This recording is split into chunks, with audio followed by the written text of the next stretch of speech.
इसमें वो बड़ा दुर्भागी माना जाएगा जो किसी के भी दोष देखता है। कोई कुछ कर रहा है, आप उसे गलत मान रहे हैं, तो आप निर्णायक हैं क्या? आपको सृष्टि की सेवाएं दी गई क्या कि सबके दोष देखो?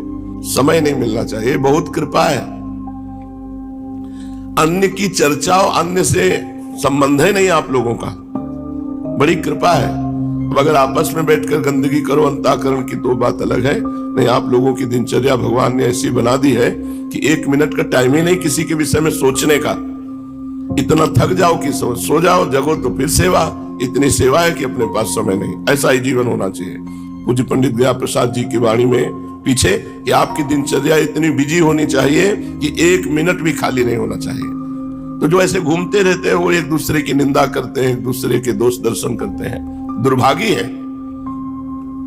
और कहते हैं ऐसे मूर्ख लोग जो दूसरे की निंदा करते हैं, हमारे प्राण संकट में तो भी मैं ऐसे के दर्शन नहीं करना चाहूंगा। इनके दर्शन कर लियो प्राण बच जाएंगे तो प्राण निकल जाए, पर ऐसे नीच पुरुषों का दर्शन ना हो जो दूसरों की निंदा करते हैं। ये नियम बना लो, पर चर्चा नहीं करनी, वाणी का नियम बना लो, बहुत बढ़िया जीवन हो जाएगा। हमारे सदगुरुदेव भगवान का नियम है, पर चर्चा नहीं करते। कभी कुछ धीरे से बोल दे तो बोल दे, नहीं तो मौन। पर चर्चा का ज्ञान हमको गुरुजी से ही हुआ। पर चर्चा जहां की तो किसी के गुण वर्णन होंगे या किसी के दोष वर्णन होंगे, और जो वृंदावन के दोषों को सत्य मान करके वर्णन करता वो मूर्ख है। श्रीपाद करे प्राण संकट आने पर भी मैं ऐसे पुरुष के दर्शन नहीं करना चाहूंगा। किसी भी विषय में क्यों ना हो,